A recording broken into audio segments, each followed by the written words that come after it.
A Casa do Fantasma Nervoso apresenta Bálsamos, quadrinho produzido, desenhado, roteirizado e idealizado por Caroline Rocha.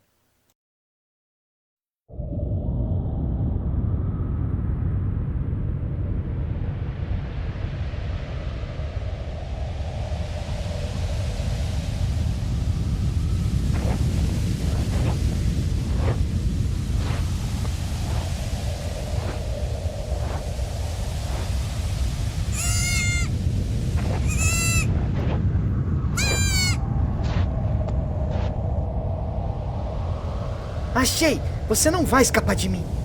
Ah! Ah! Já não basta essa tempestade de areia e agora esse cordeirinho que não para quieto!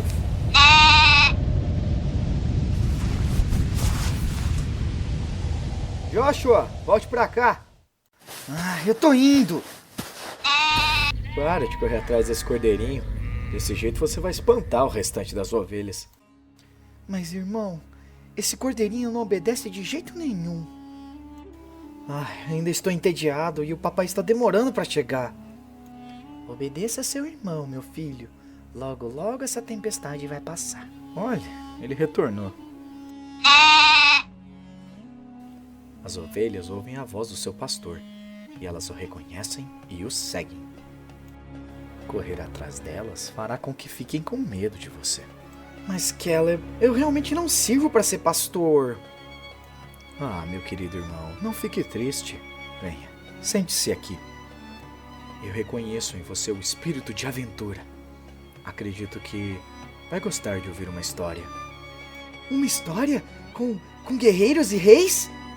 A história de um grande guerreiro. Sim, reis, príncipes, guerreiros, intrigas, mistérios. E é claro, o mais importante, uma mensagem de redenção.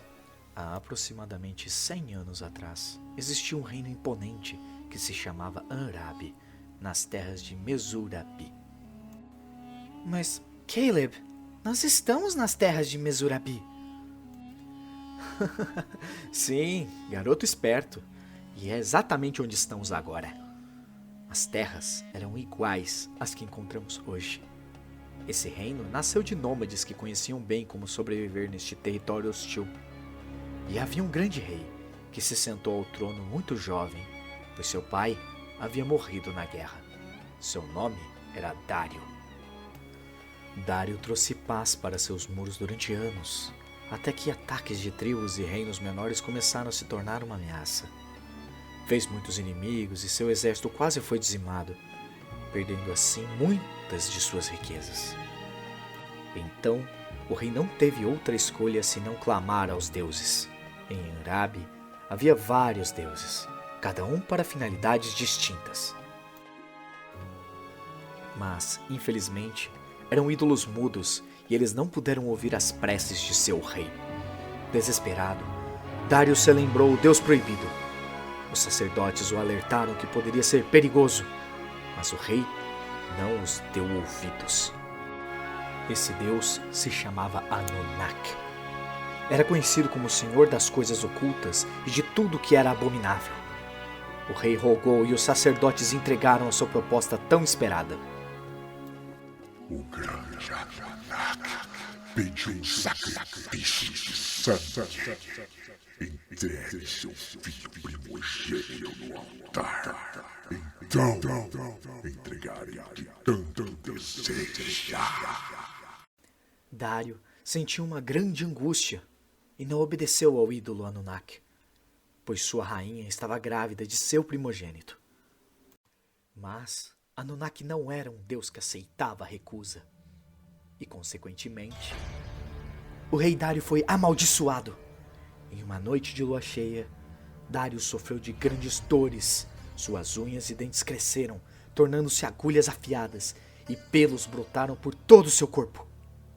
Tornou-se completamente bestial, um assassino sem domínio próprio, e o rei saiu dizimando tudo que ele encontrava pela frente.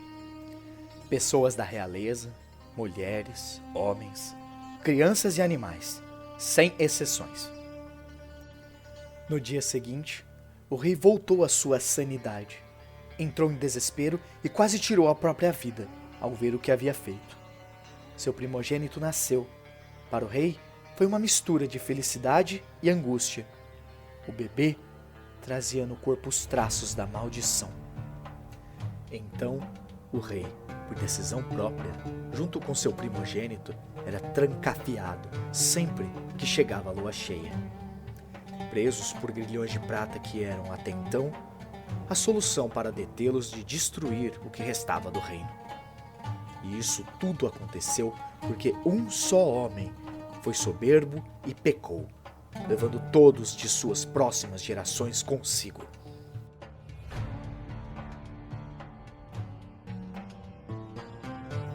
Anos depois, os sacerdotes encontraram uma solução: colares de prata consagrados que serviam como selo. Este selo os mantinha aparentemente controlados. E Dário ficou conhecido como o Rei Bestial.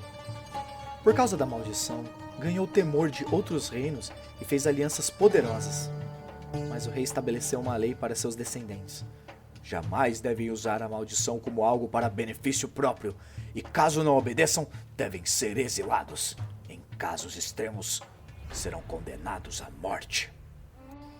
Assim, o reino prosperou, e seu exército, chamado Kaihan, tornou-se poderoso, e fez seus príncipes se tornarem grandes guerreiros. Eram treinados como soldados de elite e também trabalhavam como mercenários. E é aí que entra a história de nossos guerreiros. Não somente deles, mas de sua família. Os príncipes mercenários de Anrabi.